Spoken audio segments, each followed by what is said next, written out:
وجهه الكريم أما بعد فأعوذ بالله من الشيطان الرجيم بسم الله الرحمن الرحيم قال الله تبارك وتعالى يا أيها الذين آمنوا آمنوا صدق الله مولانا العظيم اللهم صل على محمد وعلى آل محمد كما صليت على إبراهيم وعلى آل إبراهيم إنك حميد مجيد اللهم بارك على محمد وعلى آل محمد كما باركت على إبراهيم وعلى آل إبراهيم إنك حميد مجيد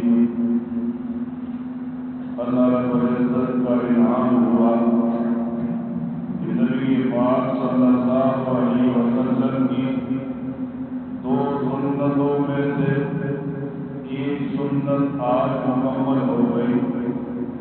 نبی کریم صلی اللہ علیہ وسلم فرماتے ہیں اللہ تعالیٰ نے ایمان والوں پر روزوں کو فرض کیا اور میں نبی کریم صلی اللہ علیہ وسلم نے رات کی تراویح کو سنت قرار دیا۔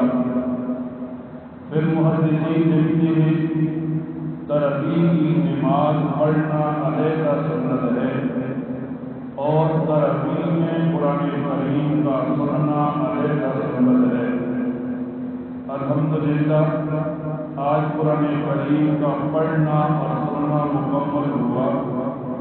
اللہ تعالی پڑھنا اور سننا اپنی بارگاہ میں قبول و منظور فرمائے اور جو پڑھنے اور سننے میں کمی کوتاہی ہوئی ہے اللہ معاف فرمائے۔ حدیثی کتابوں میں آتا ہے نبی کریم صلی اللہ علیہ وسلم فرماتے ہیں قیامت کا دن ہوگا، ایک مسلمان کھڑا ہوگا، اس کی ایک طرف روزہ کھڑا ہوگا، ایک طرف قرآن کریم کھڑا ہوگا۔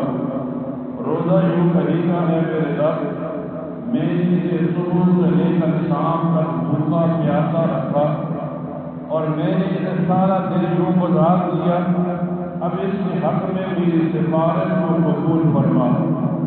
پھر نبی کریم صلی اللہ علیہ وسلم فرماتے ہیں قرآن کریم کھڑا ہوگا اور یوں کہے گا ہے میرے رب میں نے اسے رات کو لیٹنے سے آرام سے دور رکھا اور یہ بندہ مجھے تراویح میں سنتا رہا، اس کے حق میں میری سفارش قبول کر۔ تو نبی کریم صلی اللہ علیہ وسلم فرماتے ہیں ان دونوں کی سفارش بندے کے حق میں قبول کی جائے گی۔ قرآن کریم کی آیت کا ایک حصہ میں نے تلاوت کیا۔ اللہ تعالیٰ فرماتے ہیں یا ایھا الذین آمنوا آمنوا، اے ایمان والو ایمان لے آؤ۔ اب جب اللہ تعالیٰ نے ایمان والوں کو ایمان کی دعوت دی، سوال یہ اٹھتا ہے کہ ایمان والوں کو ایمان کی دعوت کیوں دی جا رہی ہے؟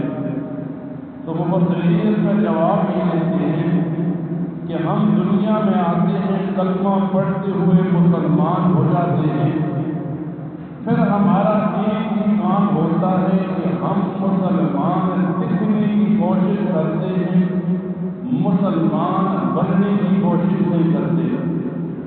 حالانکہ ہمیں بھیجا گیا دنیا میں کہ ہم دنیا میں آنے کے بعد مسلمان بننے کی کوشش کریں۔ پھر اس کی ہزاروں مثالیں کتابوں میں لکھی ہیں۔ مثال کے طور پر علماء کتابوں میں لکھتے ہیں ایک آدمی مسجد میں آیا، اکیلا تھا، وضو کیا، اب یہ نماز جلدی جلدی پڑھ رہا ہے، رکوع سجدے کا پتہ نہیں چل رہا، تو یہ آدمی نمازی دکھنے کی کوشش کر رہا ہے اور جیسے ہی کسی کی آواز آئی پاؤں کی تو اس نے اللہ کے ڈر سے نہیں اس بندے کو دکھانے کے لیے نماز کو لمبا کر دیا، تو یہ نمازی بننے کی کوشش نہیں کر رہا، یہ نمازی دکھنے کی کوشش کر رہا ہے۔ حالانکہ جب بندہ اللہ کے سامنے کھڑا ہوتا ہے تو حدیث میں آتا ہے بندے کا ایک نظریہ یہ ہو کہ میں اللہ تعالیٰ کو دیکھ رہا ہوں، اگر اتنے درجے کو نہیں پہنچتا تو اتنا تو ذہن میں ہو کہ اللہ دیکھ رہا ہے۔ تو آج کل علماء لکھتے ہیں اس دور کے اندر جہاں ہم پہنچ گئے یہاں آدمی مسلمان بننے کی کوشش نہیں کر رہا، مسلمان دکھنے کی کوشش کرتا ہے۔ مثال کے طور پر آپ دیکھیں ایک آدمی اپنے مال کی زکات نکالتا ہے۔ اب حدیث میں بار بار بتایا گیا نبی پاک صلی اللہ علیہ وسلم فرماتے ہیں بندہ ایک ہاتھ سے مال کو تقسیم کرے اور دوسرے ہاتھ کو پتہ بھی نہ چلے۔ لیکن آج کل کے دور میں کیا ہوتا ہے، جو آدمی زکات نکالتا ہے تو وہ گلیوں میں بازاروں میں نام نکالنے کے لیے 500,000 کا نوٹ غریبوں میں بانٹتا چلا جاتا ہے۔ اب یہ زکات جو نکال رہا ہے یہ مسلمان بننے کی کوشش نہیں کر رہا، یہ زکات دینے والا دکھنے کی کوشش کر رہا ہے۔ مثال کے طور پر آپ دیکھیں ایک آدمی کے پاس مال بہت زیادہ ہوا، وہ حج پر چلا گیا۔ آج کل جب ایک آدمی حج پر جاتا ہے جاتے ہوئے بھی گاڑی نہیں تھی، حج سے واپس آیا تب بھی گاڑی نہیں تھی، یہ تھوڑی بہت رکھ کے آ گیا۔ اب یہ حاجی دکھنے کی کوشش تو پوری کر رہا تھا لیکن حاجی بننے کی کوشش اس مسلمان نے کی۔ تو آج کے دور میں ہم ہیں، ہمیں یہ بات بتائی جاتی ہے کہ ہم مسلمان بننے کی کوشش کریں۔ مثال کے طور پر ہم صحابہ کرام کے نام لیوا ہیں، صحابہ کرام کی ہزاروں مثالیں کتابوں میں ملتی ہیں۔ دو صحابی نبی پاک صلی اللہ علیہ وسلم کی مجلس سے اٹھے، ایک بازار میں گئے اور بازار میں دکان ڈال دی۔ آج ایک آدمی جب کاروبار کرتا ہے تو لوگوں کی نظروں میں وہ برا ہوتا ہے، لوگ دیکھ اسے سمجھتے ہیں جو مسجد میں 5 وقت موجود ہو، جو اپنے آپ کو نیک دکھانے کی کوشش کرے۔ حالانکہ قرآن کریم کے 4 حصے ہیں، ایک حصے میں نماز بھی ہے، روزہ بھی ہے، زکات بھی ہے، حج بھی ہے، جہاد بھی ہے، اور 3 حصوں میں صرف معاملات ہیں۔ اگر ایک آدمی کے معاملات ٹھیک ہوئے، نبی کریم صلی اللہ علیہ وسلم فرماتے ہیں اگر ایک آدمی کے معاملات ٹھیک ہوئے تو اس کی عبادات ٹھیک ہو جائیں گی، اور اگر آدمی کے معاملات غلط ہوئے تو اس کی عبادتیں بھی ضائع ہو جائیں گی۔ وہ 2 صحابی نبی پاک صلی اللہ علیہ وسلم کی مجلس سے اٹھے، ایک بازار میں دکان ڈال دیا۔ اب وہ اپنے فرائض نماز روزے واجبات پوری کرتے رہے اور انہوں نے کسی کو دعوت نہیں دی مسلمان ہونے کی، بلکہ انہوں نے ایسے معاملات بنا لیے دکان پر۔ تاریخ لکھنے والا یہ لکھتا ہے 2 سال کا عرصہ گزرا، جس بازار میں ایک بھی مسلمان دکاندار نہیں تھا، سارا بازار مسلمان ہو گیا، صرف ان کے معاملات ٹھیک ہونے کی وجہ سے۔ آج ہماری عبادتیں تو بہت زیادہ ہو جاتی ہیں لیکن ہمارے معاملات ٹھیک نہیں ہوتے۔ تو اللہ تعالیٰ ایمان والوں کو یہی دعوت دیتا ہے کہ اے ایمان والوں ایمان لے آؤ۔ مثال کے طور پر بیان کرنا مقصود نہیں، 1-2 مسئلے بیان کرنا سمجھانا مقصود ہے۔ الحمدللہ آج اس مسجد میں 2 قرآن کریم کے ختم ہوئے، 2 بچوں نے یہاں پڑھا، 2 بچوں نے کمرے میں پڑھا۔ یہ خوش نصیبی ہے کہ آج 2 ختموں کی مجلس میں ہم اکٹھے ہیں اور بڑے آرام و سکون کے ساتھ ہم اس مجلس میں بیٹھے ہیں۔ اس مسجد کی تاریخ میں 20-22 سال کے بعد پہلی دفعہ ہے کہ آج مسجد کی انتظامیہ بھی سکون کے ساتھ ہے، مسجد کے نمازی بھی سکون کے ساتھ ہے۔ میں نے اس مسجد میں وہ وقت بھی دیکھا، آج سے 18-19 سال پہلے میں اس مسجد میں ختم پر آیا تو میں نے وہ حال بھی دیکھا، اندر ہمارے استاد جی مولانا غلام سرور صاحب اللہ ان کی قبر پر کروڑوں رحم کے نازل فرمائے، اندر وہ بیان کر رہے تھے، ہم باہر بیٹھے تھے، مسجد ساری کھچا کھچ بھری ہوئی تھی، لیکن باہر سمجھ نہیں آ رہا تھا کہ یہ مسجد ہے یا حجرہ ہے، یہ لوگ ختم پر آئے ہیں یا کسی کی شادی پر آئے ہیں۔ آج الحمدللہ اس محنت کا یہ پھل ہے کہ آج سارے نمازی سکون کے ساتھ سب نے تراویح پڑھی، سب آرام کے ساتھ بیٹھے۔ کیوں؟ جب بندہ شریعت کے اصولوں کو لیتا ہے تو شریعت بندے کو سادگی سکھاتی ہے۔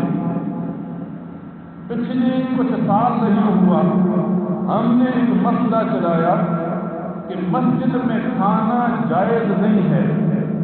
جائز اس طریقے سے ہے جب شرائط پائی جائے۔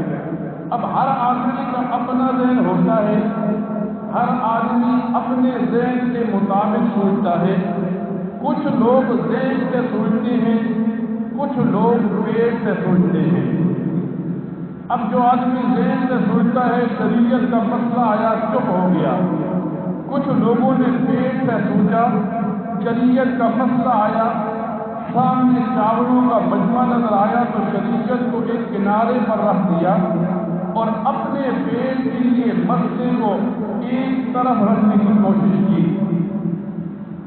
پہلے تو میرے اس مسجد کی کمیٹی ہے، مسجد کی کمیٹی والوں کو جب میں مسئلہ سمجھاتا ہوں، اللہ کا ایسا فضل و کرم ہے، کمیٹی والے بھی مسئلہ سمجھ بھی جاتے ہیں، عمل کرنے کی کوشش بھی کرتے ہیں۔ پھر محلے کے لوگ بھی، میں اس مسجد میں جب نماز پڑھاتا تھا، یہاں اس محلے میں ایک بندہ گزرا ہے جو سادگی کے لحاظ سے سادہ بھی بہت تھا، حضرت مولانا قاری محمد اسحاق صاحب رحمہ اللہ۔ میں کبھی کبھی ان کے پاس بیٹھتا تو مجھے تاکید کرتے کہ امام صاحب اس مسجد میں یہ جو ڈبہ بھیجا جاتا ہے پیسوں کے لیے، یہ کس کتاب میں جائز ہے، کہاں سے جائز ہے؟ تو میں اسے دلیل نہیں دے سکتا کیونکہ وہ عالم بھی تھے، بڑے بھی تھے، وہ علم و عمل میں ہم سے آگے بھی تھے۔ اب ان کا جو مسئلہ تھا وہ صحیح تھا، جس راستے پر ہم کر رہے تھے وہ غلط تھا۔ تو کبھی کبھی 2-3 مہینے گزرتے پھر مجھے کہتا آپ کی مسجد میں جمعے کے دن وہ ڈبہ پھیرا جاتا ہے، کچھ لوگ تو خوشی سے پیسے ڈالتے ہیں، کچھ عزت بچانے کے لیے ڈالتے ہیں، بتاؤ وہ مسجد میں پیسے لگانے جائز ہیں؟ اللہ کا کرم ہوا، میں نے کمیٹی والوں کو کچھ جمعے سمجھایا، ایسا اللہ کا کرم ہوا کہ ایک برائی مسجد سے نکل گئی۔ پیسوں کا فرق نہیں کیا، بلکہ کمیٹی والوں نے جیسے ہی اس برائی کو ختم کیا، اللہ تعالیٰ نے صرف 2-2.5 ہفتوں کے بعد مسجد کو یہ 4-4.5 لاکھ کی تعلیم دے دی۔ پھر جب مسجد میں ہم دیکھتے رہے کھانے کی باری آتی تو لوگ کھانے کے لیے تیار ہوتے۔ اب شریعت بتاتی ہے کھانا مسجد میں جائز ہے، سونا مسجد میں جائز ہے، لیکن شریعت کی اصولوں کے مطابق۔ لیکن جیسے ہی ختم ہوتا، ختم کے دن جب لوگ کھانے کے لیے آتے تو سمجھ نہیں آتی کہ اب ان لوگوں کو کیسے سمجھایا جائے کہ یہ اللہ کا گھر ہے اور مسجد میں دنیا کی باتیں کرنا، مسجد کے فرش کو گندا کرنا، مسجد میں فضولیات کو لانا کہاں جائز ہے۔ جس دن ختم ہوتا صبح سے مسجد میں 8-10 آدمی اکٹھے ہوتے، پھر وہ کبھی فروٹ کاٹ رہے ہوتے تو گپے لگا رہے ہوتے، کبھی شربت بنا رہے ہوتے تو گپے لگا رہے ہوتے۔ اب وہ سمجھ رہے ہوتے ہم خدمت کر کے ثواب کما رہے ہیں، اور فقہا لکھ رہے ہوتے کہ یہ گناہ کما رہے ہیں۔ تو اللہ کا ایسا کرم ہوا کہ آج وہ برائی کی مسجد سے نکل گئی۔ آج ہم نے اس مسجد میں ختم کیا تو شریعت کے اصولوں کے مطابق کیا۔ اور لوگوں کی ذہن میں یہ آتا ہے، 2016 سے میں دیکھتا آ رہا ہوں، ہر آدمی چاہتا ہے میں مسجد میں افطاری کروں، اب بعض لوگوں کی نیت ثواب کی ہوتی ہے، بعض لوگوں کی نیت نام نکالنے کی ہوتی ہے۔ جب مسجد میں افطاری کے لیے فصل پوچھا گیا کتنا خرچ ہوتا ہے، 80,000 روپیہ لگ گیا۔ اب 80,000 ایک آدمی نے مسجد میں لگا دیا، افطاری کر دی، لوگ کھا کر چلے گئے تو کیا ہوتا ہے 5-6 دن 10 دن 15 دن یوں نام نکل جاتا ہے پاکستان میں، انگلینڈ میں، امریکہ میں، فلاں آدمی نے مسجد میں افطاری کی، یوں کھانا دیا، نام بن گیا۔ اب اگر اس آدمی کو سمجھایا جائے مثلا اس دفعہ کا ہم یوں رکھ لیں، اس دفعہ ایک آدمی افطاری کے لیے تیار ہوا، ہم اسے مسئلہ سمجھاتے ہیں کہ آپ افطاری نہ کریں۔ صحابہ کرام کی مثالیں ہیں، نبی پاک صلی اللہ علیہ وسلم فرماتے ہیں جس نے کسی مسلمان روزے دار کو روزہ افطار کرایا تو اسے اتنا ہی ثواب ملے گا جتنا روزہ رکھنے والے کو ثواب ملے گا۔ ایک صحابی کھڑا ہوا، اللہ کے رسول ہم تو خود غریب اور فقیر ہیں، ہم کیسے روزہ افطار کرائیں؟ تو نبی پاک صلی اللہ علیہ وسلم نے فرمایا کھجور کا ایک ٹکڑا دے کر، پانی کا ایک گھونٹ پلا کر اگلے کو روزہ افطار کرانا۔ صحابہ کرام کی ساری زندگی 100 سال کا جو وقت ہے پڑھ لیں، 100 سال کے وقت میں کہیں نہیں ملتا کہ صحابہ کرام نے کھجورے زمزم کا پانی رکھا ہو، پھر انہوں نے نماز کے بعد کھانے کے لیے چاول روٹیاں رکھی ہو، نہیں، یہاں افطاری ہوتی، کھجور ہوتی، زمزم کا پانی ہوتا، بس افطاری ہو جاتی، لوگ گھروں کو چلے جاتے۔ آج ہمارے پاس رواج ہے افطاری میں کھجور ڈالتے ہیں، پھر وہ اس کھلانے کے بعد جب تک کھانے کے لیے کچھ نہ دیا جائے اسے لوگ افطاری نہیں سمجھتے۔ حالانکہ یوں ہو جائے کہ آدمی مسجد میں آیا، کمیٹی کے بعد کہتا ہے میں افطاری کرانا چاہتا ہوں، اب اسے مسئلہ یوں سمجھائیں گے کہ آپ افطاری کریں گے تو صرف نام بنے گا، آپ یوں کریں مسجد میں 2 حافظ قرآن حفظ قرآن کریم سنا رہے ہیں، آپ وہ پیسے نصف دونوں کو دے دیں۔ 80,000 کا خرچ تھا، 40,000 ایک حافظ کو دے دیں، 40,000 دوسرے حافظ کو دے دیں۔ اب لوگوں کے پاس مسائل بھی بڑے ہوتے ہیں اور لوگوں کو یہ دلیل بھی بڑی آتی ہے، کہتا ہے میں نے تو سنا ہے قرآن کریم پڑھنے کے بدلے میں اجرت نہیں دی جاتی، یوں مثلاً اس قسم کی دلیلیں دی جاتی ہے۔ تو اب ہم اسے بتائیں گے آپ جو افطاری کرنا چاہتے ہیں یہ ریاکاری تو بن سکتی ہے، ثواب نہیں بن سکتا۔ آپ ان دونوں کو جنہوں نے قرآن کریم پڑھا آپ پیسے دے دیں، آپ ان کے درمیان وہ افطاری کے پیسے تقسیم کریں، ان کے گھر کے اخراجات اچھے ہوں گے، آپ کے پیسے ٹھکانے پر لگیں گے۔ آج یہی بات ہے کہ ہم مسلمان بننے کی کوشش نہیں کرتے، مسلمان دکھنے کی کوشش کرتے ہیں۔ افطاری کر دی تو نام بن گیا، اگر کسی غریب کی مدد کر دی چھپ کر اب نام نہیں بنے گا تو اس کا یہی علاج ہے، بس نہ افطاری ہوگی نہ مسجد کے حفاظ کے ساتھ کسی قسم کی مدد ہوگی۔ تو آج ہم مسلمان ہیں، مسلمان ہونے کے ناطے یہ باتیں ہمیں سیکھنی ہے۔ مثال کے طور پر آپ دیکھیے مسجد میں لوگ اعتکاف بیٹھتے ہیں، آپ کا واسطہ ایک مسجد کے ساتھ پڑتا ہے، 2 مسجدوں کے ساتھ پڑتا ہے، میرا واسطہ حضرت سے لے کر غازی تک کی مساجد کے اماموں کے ساتھ انتظامیہ کے ساتھ پڑتا ہے، میں دیکھتا ہوں مسجدوں میں کیا ہوتا ہے۔ اب مثلاً مسجد میں جیسے ہی آخری حضرت شروع ہوا، پہلے زمانے میں یہ ہوتا تھا 15-20 لوگ بیٹھے اعتکاف کے لیے ثواب کی نیت سے، پھر یہ ہوتا تھا پلے چادریں باندھ لیتے تھے۔ اب یہ پلے اور چادریں باندھنا کوئی ثواب کا کام نہیں ہے، نہ فرض ہے، نہ واجب ہے، نہ سنت ہے، نہ مستحب ہے۔ یہ چادر بندہ اس لیے باندھتا ہے چلو عبادت میں یکسوئی ہو۔ ایک مسجد والوں نے پچھلی دفعہ کا مسئلہ ہے، ایک مسجد والوں نے 4-5 نوجوان آدمی اعتکاف پر بیٹھ گئے، ان کی مسجد میں 23 رات کو ختم تھا۔ میں مسجد میں گیا تو انتظامیہ بڑی پریشان تھی۔ کہتی ہیں میں نے پہلے مسئلہ بیان کیا، پھر میں نے کہا آپ کی مسجد چھوٹی بھی ہے، یہاں یہ چادریں باندھنا کوئی ضروری نہیں تھا، ویسے بھی اعتکاف بیٹھا جاتا ہے۔ پہلے تو ان لوگوں کا ذہن ہی قبول نہیں کرتا تھا کہ بغیر چادروں کیسے بیٹھا جائے۔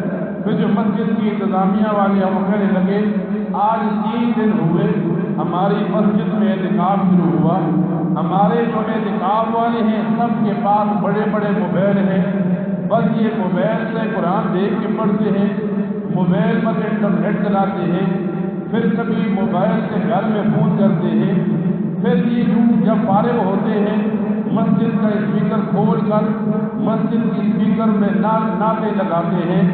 تو میں نے مسئلہ سمجھایا اعتکاف تو 10 دن کا تھا، آپ عبادت کے لیے بیٹھے ہیں، یہاں تک فقہا لکھتے ہیں ایک آدمی اعتکاف میں بیٹھا، اذان کا وقت ہو گیا تو وہ مؤذن کا انتظار کرے۔ جو مؤذن 11 مہینے آتا رہا، سردی میں گرمی میں بارش میں مشکلات میں آتا رہا، اس کا انتظار کرے۔ ہمارے پاس یہ ہوتا ہے لوگ اعتکاف میں بیٹھتے ہیں، مؤذن تھوڑا بوڑھا تھا، بیمار تھا، 1-2 منٹ لیٹ ہوا، معتکف نے اذان شروع کر دی، تو اس قسم کے مسائل جب ہمیں پتہ نہیں ہوتے تو ہم اپنی عبادت کو ضائع کر کے رکھ دیتے ہیں۔ اب جب ہم مسجد میں آئے تو ہمیں یہ مسائل سمجھنے ہوں گے، ان مسائل پر عمل کرنا ہوگا۔ ایک مسجد میں ختم تھا، میں گیا ختم میں، مسجد کے انتظامیہ والوں میں سے کہنے لگا کل ہم نے اعلان کیا تھا چندے کے لیے، پھر ہم نے چندہ کیا، کسی نے 100 دیا، کسی نے 200 دیا، کسی نے 1000 دیا، ہم نے مٹھائی لائی، اب کیا کیا جائے؟ میں نے کہا اصل مسئلہ تو یہ ہے آپ نے جو مٹھائی لائی ہے اس کے بارے میں یہ کہوں یہ کھانی جائز نہیں ہے تو آپ کیا کہیں گے؟ اب لوگوں کو مسئلہ پتہ ہی نہیں ہے، لوگ مسجدوں میں یہ رواج بن گیا، اب ایک آدمی بیٹھا ہے صف میں 100 دیا، ساتھ ایک غریب آدمی کا نہ چاہتے ہوئے 50 روپیہ نکالے گا۔ اب اس 50 کی جو مٹھائی آتی ہے شریعت میں کہیں نہیں ہے کہ اسے کھانا جائز ہے، لیکن ہمارے پاس ایک رواج بن گیا اور رواج کو لوگوں نے فرض واجب سمجھ لیا۔ میں نے کہا آپ نے چندے سے مٹھائی لائی، آج تک آپ کو مسئلہ پتہ نہیں تھا، آپ تقسیم کر دیں، اب اگلی دفعہ جب آئے اگر ایک آدمی ساری مٹھائی کرنا چاہے تو ٹھیک ہے، اگر چندہ کرے گی تو مٹھائی کھانا تقسیم کرنا جائز نہیں ہے۔ آج کل یوں ہوتا ہے، ایک آدمی نے مسجد کا منتظم تھا، مسجد کی کمیٹی کا آدمی تھا، اب ختم آیا تو مسجد کی کمیٹی سے پیسے نکالے، لوگوں کے لیے چاول پکائے۔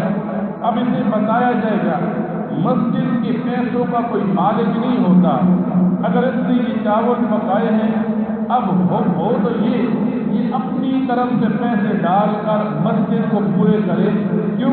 اس نے مسجد کے پیسے کو لگایا ہے اور مسجد کا پیسہ ان فضولیات میں لگانا جائز ہی نہیں ہے۔ اب ہم مسلمان ہیں تو ہمیں مسلمان بننے کی کوشش کرنی ہے، اور مسلمان کیسے بنا جائے گا؟ فرمایا ہم شریعت کے اصولوں کو دیکھیں گے، نبی علیہ السلام کی زندگی کو پڑھیں گے، صحابہ کرام کی زندگی کو پڑھیں گے تو ہمیں ملے گا کہ ہم کس راستے پر جا رہے ہیں۔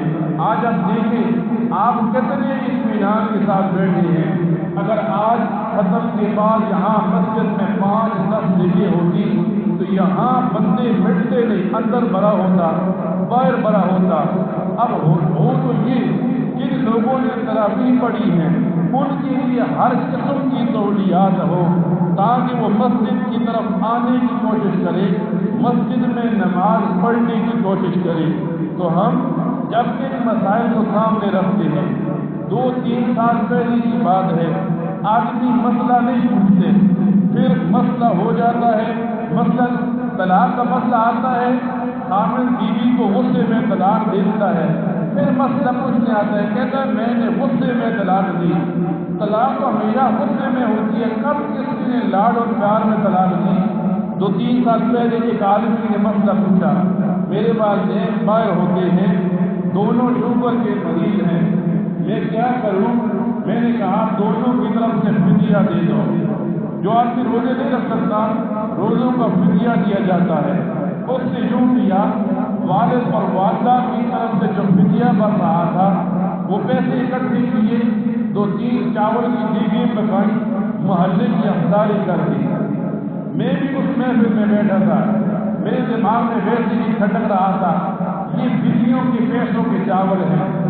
جب ہم وہاں چاول کھا کر بیٹھ گئے تو میں نے اس نوجوان کو بتایا، میں نے پوچھا آپ نے جو آج افطاری کی ہے یہ پیسے آپ نے کہاں سے لائے ہیں؟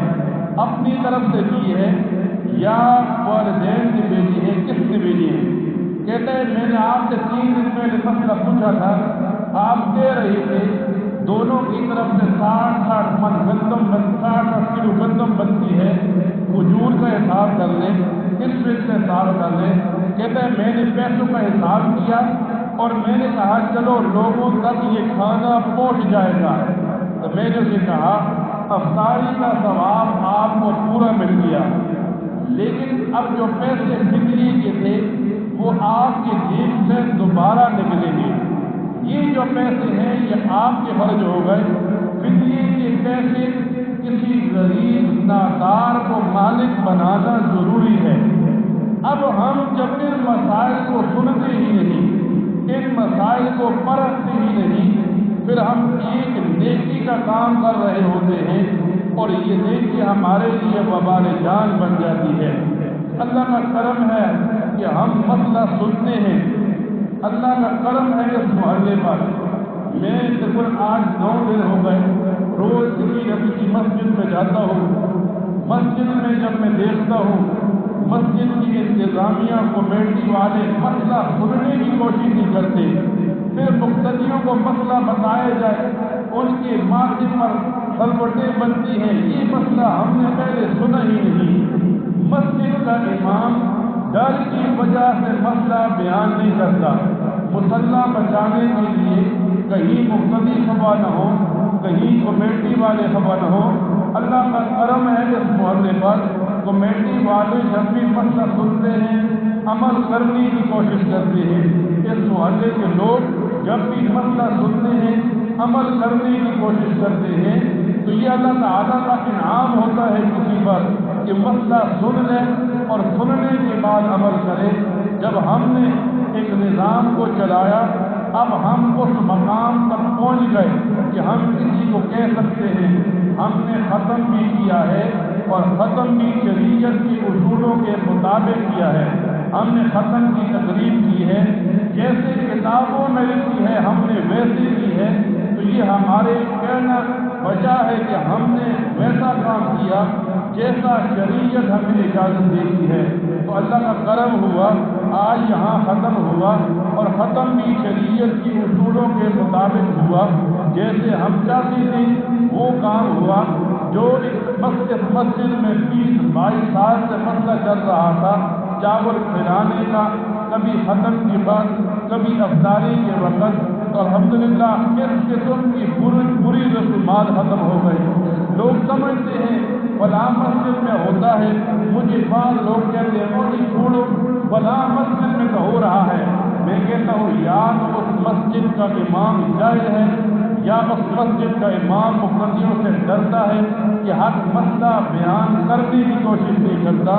ہم مسئلہ بیان بھی کرتے ہیں اور اللہ تعالیٰ نے ایسے مقتدی کیے جو مسئلے کو سننے کے بعد عمل کرنے کی بھی کوشش کرتے ہیں۔ اللہ تعالیٰ سے دعا کیا کریں اللہ تعالیٰ اسی طرح ہمیں شریعت کے اصولوں کے مطابق زندگی گزارنے کی توفیق عطا فرمائے۔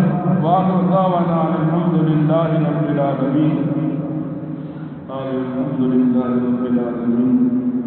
ربنا ظلمنا انفسنا وان لم تغفر لنا وترحمنا لنكونن من الخاسرين۔ ربنا آتنا في الدنيا حسنة وفي الآخرة حسنة وقنا عذاب النار۔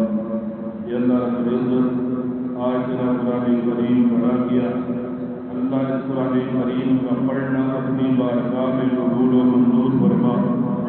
اللہ تعالیٰ اس قرآن کریم کا سننا اپنی بارگاہ میں قبول و منظور فرما. پڑھنے سننے میں جو کمی کوتاہی ہوئی ہے اللہ تمام کمی کوتاہیوں کو معاف فرما. یہ اللہ تعالیٰ رمضان کی ان برکات گھڑیوں کی بدولت، قرآن کریم کی ختم کی مجلس کی بدولت، یہ اللہ تعالیٰ ہماری جتنی بھی جائز حاجات ہیں اللہ تمام حاجات کو اپنی بارگاہ میں قبول و منظور فرما. جتنی مشکلات ہے اللہ سب کو حل فرما. یہ اللہ رب العزت قرآن کریم کی اس محفل کی وجہ سے جتنے بیمار ہیں اللہ سب کو شفا کاملہ عطا فرما. جتنے ہمارے بڑے اس دنیا سے چلے گئے اللہ سب کی قبروں کو جنت کا باغ بنا. اس مسجد کے لیے محنت کرنے والے ہمارے استاد حضرت مولانا قاری سعید الرحمان صاحب کی قبر کو جنت کا باغ بنا. ہمارے ساتھ کرنے والے مولانا قاری محمد اسحاق صاحب کی قبر کو جنت کا باغ بنا. یہ اللہ تعالیٰ ہمارے اساتذہ حافظ حاضر خان صاحب، حافظ مولانا سرور صاحب جن کی تو خیر آج ہم چل رہے ہیں اللہ ان کی قبروں کو جنت کا باغ بنا. اللہ انہی کے رستے پر ہمیں بھی چلنے والا بنا. یہ اللہ تعالیٰ رمضان کی ان مبارک گھڑیوں کے اندر ہم آپ سے دعا کرتے ہیں ہمیں بھی دین والا بنا. ہماری اولادوں کو ہمارے گھر والوں کو دین کی اوپر چلنے کی توفیق عطا فرما. کہ اللہ رب العزت جو ساتھی جس طریقے سے اس مسجد کے ساتھ تعاون کرتا ہے، اس مسجد کی خدمت کرتا ہے، اللہ تمام کی خدمات کو قبول فرما. بالخصوص ہمارے بھائی قاری رفعت امین صاحب ہر وقت اس مسجد کی خدمت میں لگ رہتے ہیں، اللہ ان کی خدمت کو قبول فرما. یہ اللہ تعالیٰ مسجد کے ساتھ جو بھی لوازمات ہیں جس طرح کوئی پیش آتا ہے اللہ سب کی مشکلات کو حل فرما. یہ اللہ تعالیٰ ہمیں رمضان کی زیادہ سے زیادہ برکتیں وصول کرنے کی توفیق عطا فرما. یہ اللہ رب العزت ہم دنیا میں رہیں، اسلام پر رہیں، ہم موت کا وقت آئے ایمان کی حالت میں آئے، زبان پر کلمہ طیبہ لا الہ الا اللہ محمد رسول اللہ صلی اللہ علیہ وسلم جاری فرما. صلی اللہ تعالی علی خیر خلقہ محمد وآلہ واصحابہ اجمعین برحمتک یا ارحم الراحمین. پتر بیمار پیار سے اللہ کا شفا کاملہ عطا فرمائے. یہ آدمی اتنی غریب بھی ہے، پریشان بھی ہے، ایک کوئی آدمی کا کمانے والا جلدی کر جلد سے عطا فرمائے. آمین برحمتک یا ارحم الراحمین.